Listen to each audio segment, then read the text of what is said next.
Closed door procedures. Take one. There it is. What do we do with it now?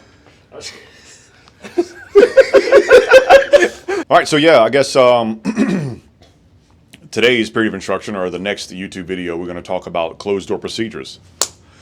One of the things that we want to start to notice is how to get set up on a door for proper room entry, right? Noticing where the knob is located, noticing where the hinges are or where they are not. This door, obviously, you cannot see the hinges. We're going to show you some other views in a little while where we'll showcase some of the hinges and hinge settings. So helps you to get set up on the proper reading of a door, because proper reading of a door sets you up for success when dealing with this problem. Because where do we not want to stand?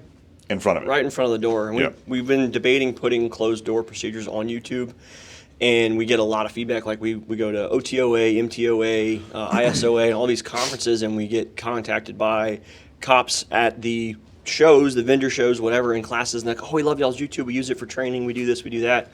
And it occurred to us that it's not just marketing and advertising for us, but there is real life-saving training value to some of these videos that we put out. And FBI data shows us that closed doors get people killed. It's the most dangerous thing you deal with other than the primary breach, according to FBI's LEOCA statistics. So if we don't talk about dealing with closed doors, and we just only sell that information in the class, we're kind of gaming something that we really could put out there for really good, data. Yeah, it's educational content. Yep. And what's that percentage that the FBI came up with at the primary entry point closed door and the last I know it's the two. I don't know the actual percent of the engagements, but they are the majority. So out of all the places you could get shot in CQB, the front door to the residence or the structure, and then the last closed door are the two highest percentages. So that's why we want to talk to you about closed doors, because cops keep getting their asses shot off standing in front of doors. How many videos have we seen? How many times have we gotten shot at closed doors? You've been personally shot at closed doors a few times. So speaking from real experience, and those two incidences that had occurred when I was breaching, had I been standing directly in front of the door, yes, I would have got shot. Yep. And one of them was a Class 2 metal door on an apartment, and I was on the knob side breaching it. My first look guy was over here. And when I breached the door, or attempted to breach the door, there was some shots that came through the doorway. Had I been standing in front of it, I'd have got hit. On an alternate occasion, I was a couple of steps up on an elevated platform, and went up to breach a back door on a residence, and again, standing on the wall side, letting my ram strike the knob side, and again, my guy was first look over here. The dude shot at the door, he hit the top of the door frame and right by the door frame here. And neither one of us got hit because we weren't standing in front of the door. Let's talk about the human behavior of that.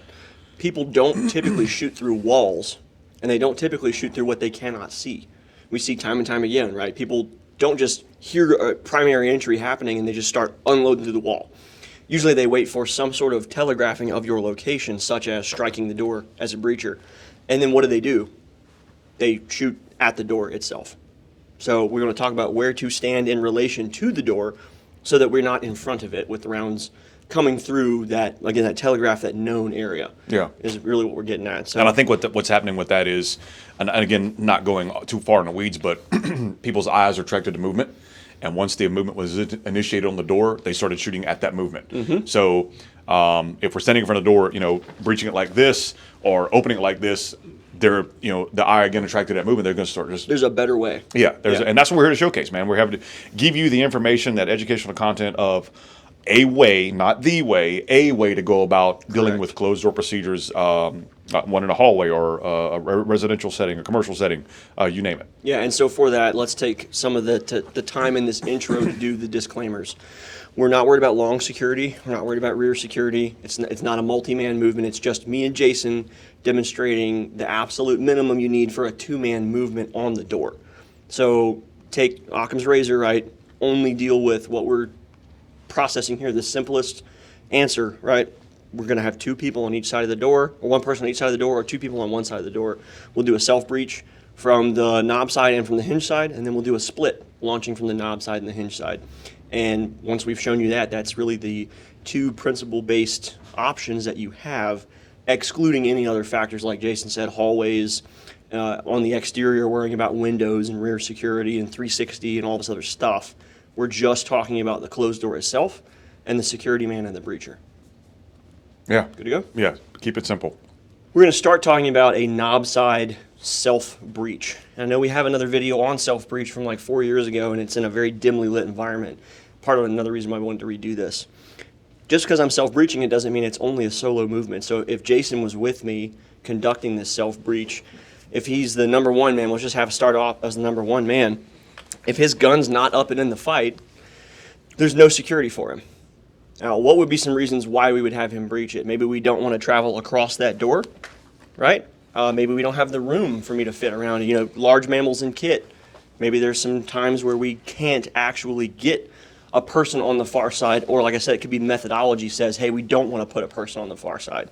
I'm going to shine my light under this door. If you have some sort of backlight on a door and you put your foot in front of it, it casts a shadow. So things like that we have to consider when we cross over portals or whatever else. We have to ensure that we're doing it in the proper way. So again, that's some reasons why you might want to self-breach. You don't want to cross in front of a door. You don't have the room or the space. There's a long threat to worry about, and you can't wrap it. So anyway, if I'm with Jason and he's the first man up, I really don't have a gun in the fight right here. And we know that because of the layout of the door, it opens in from the right to the left. He's the only gun in the fight. He's going to have to go through a couple different processes in order to breach this thing. As a righty, talk him through that close quarters position, tucking the rifle, and all those kinds of things. So one of the ways that I like to deal with the rifle in close proximity to the door, right? So if we have it just sticking out, and most people aren't strong enough to keep the gun in their shoulder like this while breaching a door, it's going to end up falling at some point. So what I like to do is actually take it, sling it around like a necklace. I'm going to take this gun, and I'm actually going to start with it a little bit higher than normal, right? The reason I'm starting with it a little bit higher than normal is because when I lean into the door, the gun is going to drop down to that position right here, and it's not going to move from that position when I go to open that door. Does that make sense? Whereas if I start here and then lean into the door, you notice what happens to the muzzle as I start to dip. So I'm going to get it a little bit higher. I don't know what degree you think that is, Jared. Yeah, exactly. 45. I start at about that 45 like this, tucked underneath the armpit, and you can see from this side, I've got it sandwiched in pretty tight. So that when I reach for that knob, it's going to lay pretty much horizontal. That way when I go to breach that door, that self-breach, I can push that door open, take a step back, and present that gun up in order to defend myself as that door starts to open and I start to get exposed from angles inside of that threshold. And me as the number two man, I have to be really careful to not cheat up and get like in his ass like we talk about for entry. If we're doing the let it breathe, which is what we're going to show you guys on this, it's a very important thing, I don't want to advance any further than I am at the point where Jason moves to conduct his breach. So let's show him real quick what wrong looks like. Jason goes to do his self-breach. Get this gun back up. So I know from the other videos, right, we kind of harp on the footwork placement of it. So I'm getting a pretty good wide stance leaning into that door so that when I push that door, I'm leaning a lot of weight on this leg. And as soon as that door breaches, I'm going to take a step back. Right. When I take a step back, I don't want to bump into him. So that's what he's talking about, giving me a little bit of breathing room. Yeah, I don't want to ride up on him while he's breaching. I want to give him space. What wrong would look like is if he really got in my dump pouch or my back pocket when I go to do this, and then when I take a step back, I have nowhere to go because my man is leaning into me. Now I'm stuck. I'm exposing myself. The gun's past, or the muzzle's past the meat of the door frame, and I'm getting some exposure when I need to be stepping back, presenting that gun up in order to defend myself. So, a right and a wrong way. What right might look like. You want to go ahead and we'll do it right and you can pan across? Yeah, I can do that. So again, getting the gun set up like this, I like to have the gun in a more of a necklace fashion. It allows me the freedom of movement to move the gun around. I know we catch a little bit of flack from that, but for me, it allows me to go to a high port, a low port, be able to move the gun in and around this area. So I get set up, I get good wide stance, present that gun here, open up that door, present it up. I'll take a look deep on that side, angle my foot and my legs around, and start to work on that other side. Now notice, sometimes whenever you're manipulating the gun around this environment, you're going to have to do something to, one, either go over the shoulder with it and then back into the shoulder pocket in order to not present the muzzle past the door frame. Because if I present the muzzle past the door frame prematurely, the guys in this far right corner, if there's somebody there, they're going to see this from right where your perspective is now, and they can make a decision to do things to me or my teammates, and I haven't seen or processed that data yet. And we've already given him a clue by opening the door. So one of the things we talk about in our classes is, what's the first clue that a bad guy needs to start shooting at you? He needs to know where you're at. So if the door opens, where must we be? Probably on either side of the door. If we give him even further data by sticking our muzzle through the door, we're only making things worse. There are people who will say, well, you've already opened the door. They know you're there. It doesn't matter what you do at this point. Human behavior tells us that's not true. Even if the door is being breached and opening, typically most people only engage once they really see where you're at. Repeated ram strikes, whatever, a muzzle sticking through the door but not followed by eyes and presentation. So that's a knob. We just did a self-breach from the knob side. Just real quick to show you the only differences on a lefty. If this was flipped, Jason would be doing the same thing over there. So this is what we call an Ner Breach. What Jason did as a right-handed person was he's able to just do a straight push. I'm going to do something a little different as a left-handed person. Well, there's actually a couple of options too. I'd like for you to talk about those. Certainly. The main one that I like on this as a lefty, the Ner Breach, is because I can get a lot of leverage and truly push. A lot of you are familiar with that motion, but the problem is it stops here, right? I don't have a lot of movement. So what I like to do is compress that rifle a lot, as much as I can. Again, I'm not a huge fan of this. I don't find that to be that accurate. And then I'm going to get it right up on the door, and I'm angling my arm in so I can push with the ulna, which is the bone on the bottom of the forearm. So from here, as we're driving it, I'm still doing the same thing, stepping back and getting set. So there's no real difference.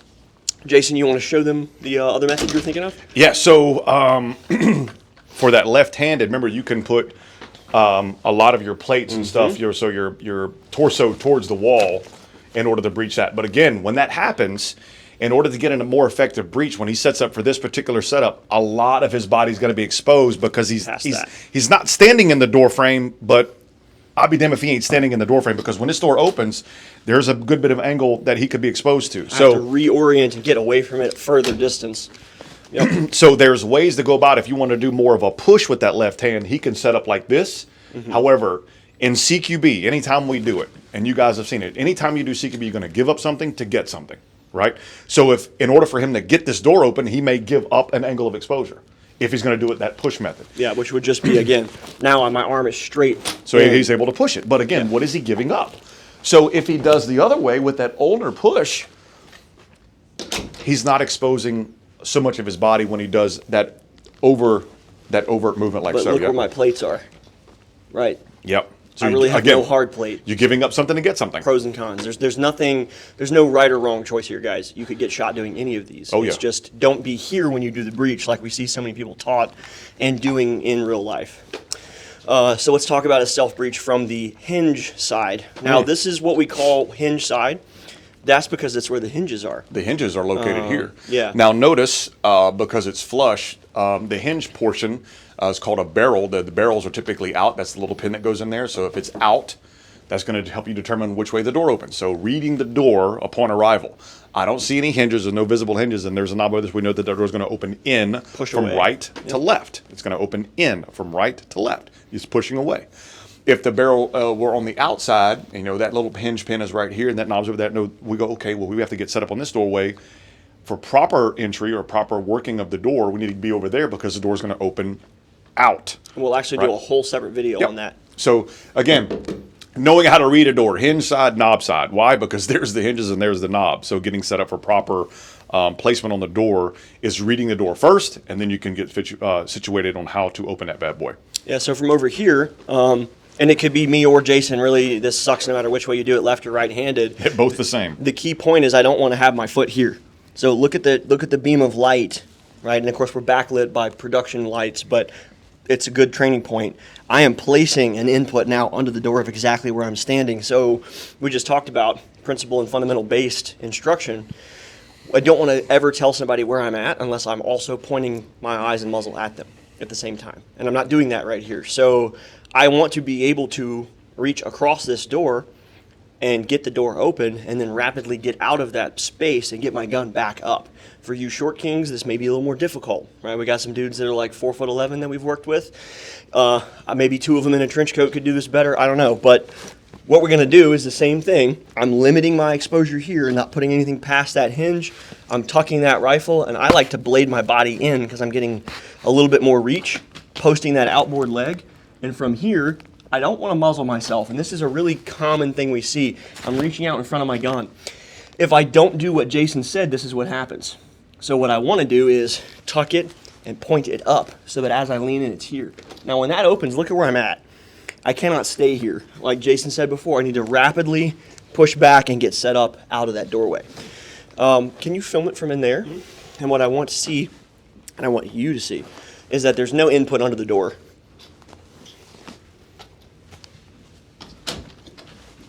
All right, so same thing. If I do it wrong, can you see that shadow, Mitch, under the door? There's too much light here. Too much light? Hold on. This is where I would be standing. I'll cut this Okay. for a second. How is it now? Yeah, we can see it. See it? So if I did it wrong, this is what you would be seeing. If we do it the right way, can you see anything under the door? Nope. And we're seeing each other relatively at the same time. So just one method.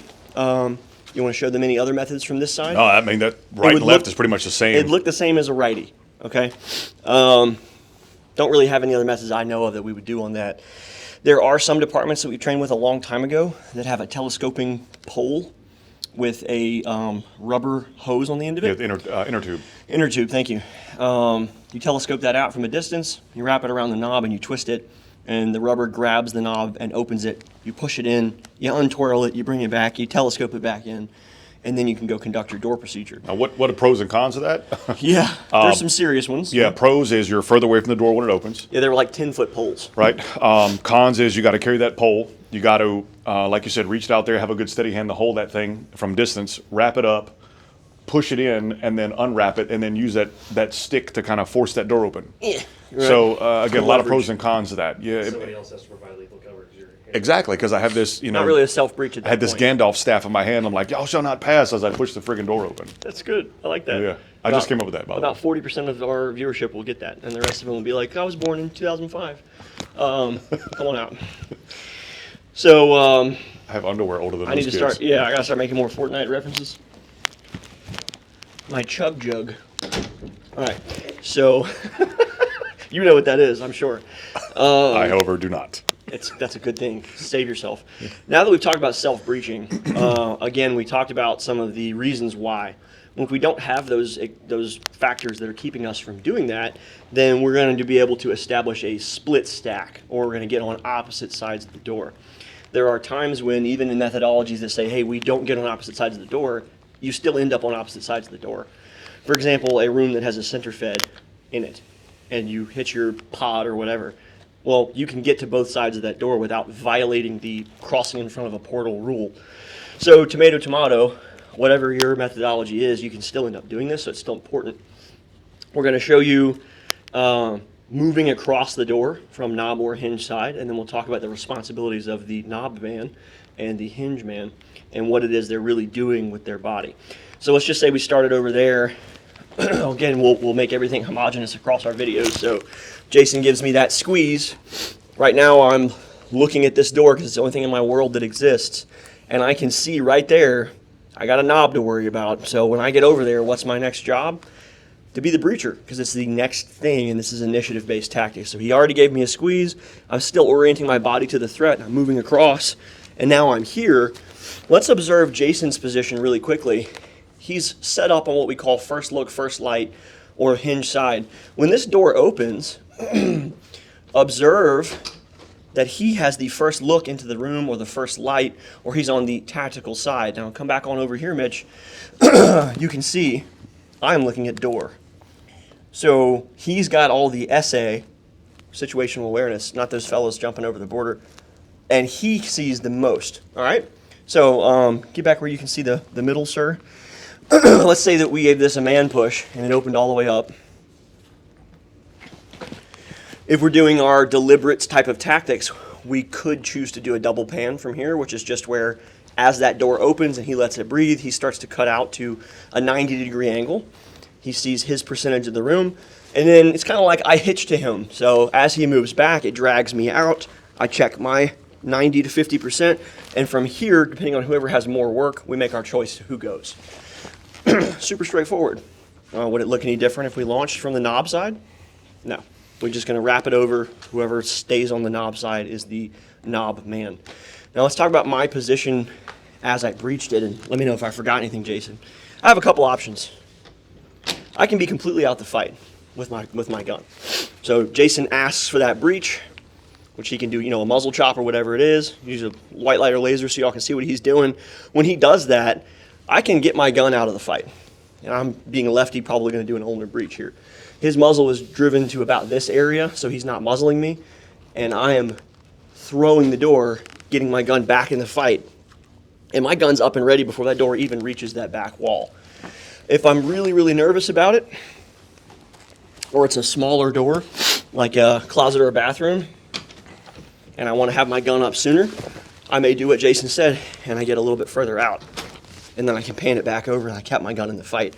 But either way, it is what it is. Anything to add on that? Yeah, just as the guy setting up on the first look or first light or attack the crack, whatever way you want to stream it, I am being mindful that I don't want to present my gun past this edge of the door frame. So Yep. prior to me giving you the signal to open the door, which we distinguish as a muzzle chop or a light flash or what have you, or a little laser awareness, I'm going to do a little quick check because I don't want to be right here when the door opens because I'm past it. So before I give him that thing, I'm like, oh crap, I need to move back a little bit. So I'll take a little half step and then I'll get in my set position. Like he mentioned, I need to be aware of what he's doing so I don't muzzle his hand and I don't float the gun out this direction. So I may turn inboard while he starts to work the knob side and then reposition so that I can see what's going on, depth of angle on that far right side. Another thing to consider is, as the breacher, I'm responsible to open the door, which also means I'm responsible for anything that happens after I open it. So if we have other teammates in play, for example, let's say you, the viewers in that black void I'm staring at in the camera, are teammates of mine. And you're just like, wow, CQB is cool. I'm going to stand here right in front of the thing and watch. We get set up here. Jason, whose only job is security, he's not worried about y'all. He gives me that wiggle, right? And I go, okay, sick. And before I breach, I look 360. Where am I? You need to get out the way, right? And that's on me to not open this where you're going to just take rounds as soon as it opens. Because let's say you stood there, your head was in your ass. I wasn't paying attention.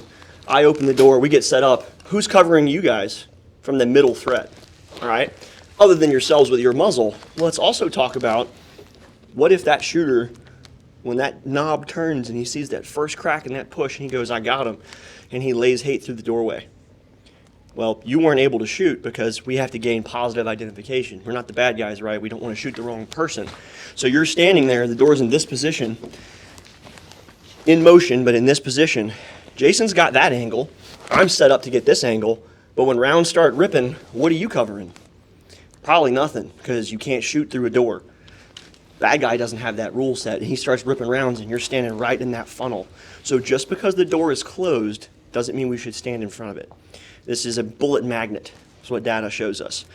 We want to get out of the habit of that. So the breacher's responsible for looking left and looking right and saying, hey, you need to get the fuck because you're right in the way of where rounds are going to be. Anything to add on that? Yeah, just to kind of recap, as a breacher, my job is to breach the door. You need a breacher and security. So you have security, breacher set. Before the breacher starts to work the knob or introduce that stimulus, you're also responsible for your security and those that are around you, because I have a job, you have a job. Part of that job is to look around like you suggested and to make sure that when I introduce, who's going to be exposed to any other angle to this door.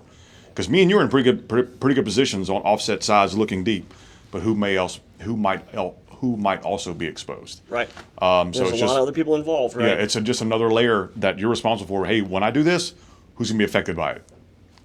Well said. So what if we have some other layouts? What if it's a corner fed? We're doing a center fed demo. What if it was a corner fed? We'll talk about some really subtle differences there. And it's really just about what happens after the doors open.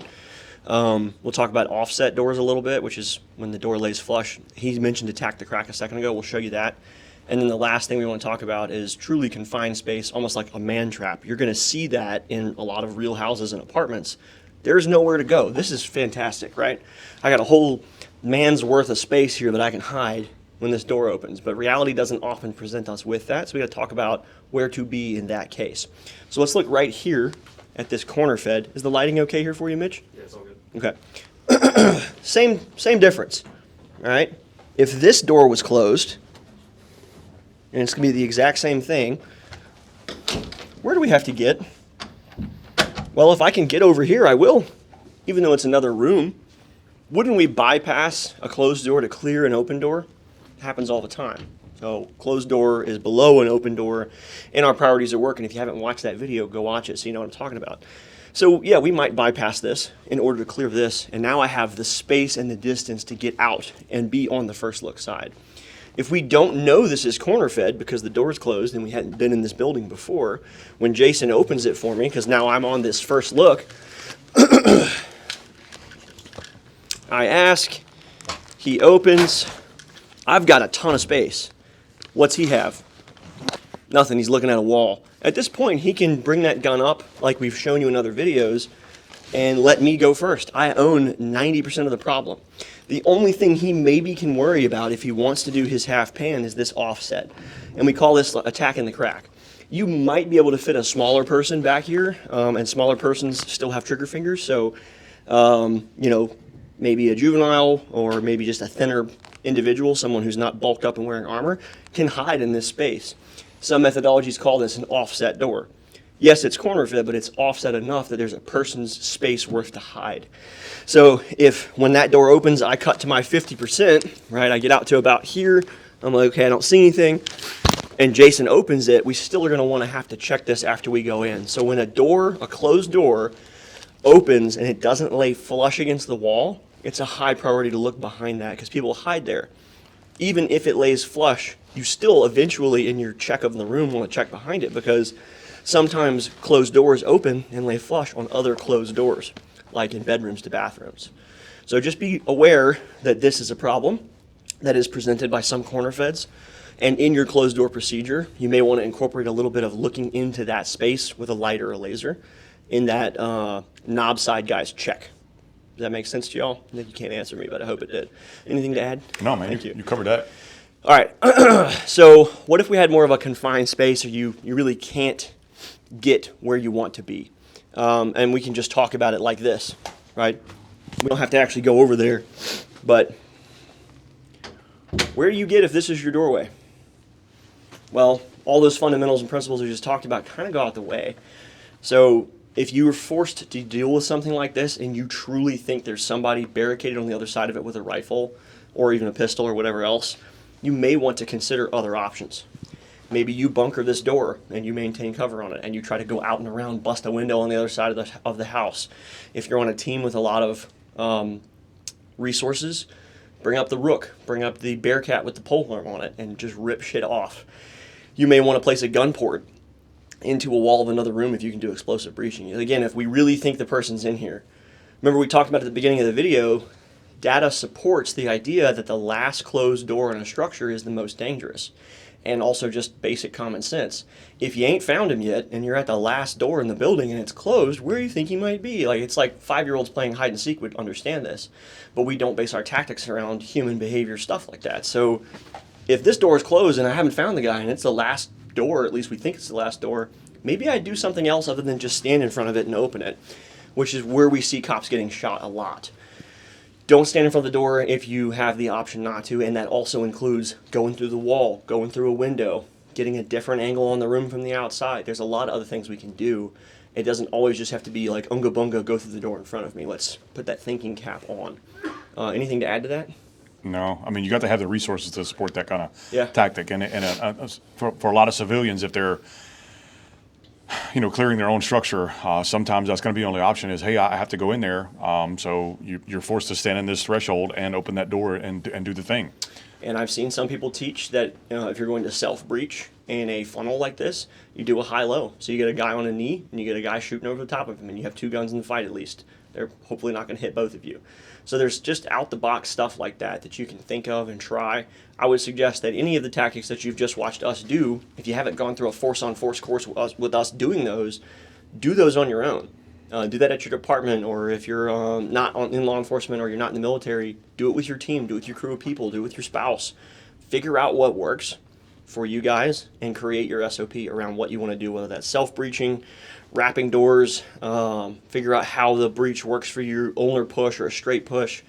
A lot of options, a lot of nuance, but the key point is if you don't have to, do not stand in front of the door.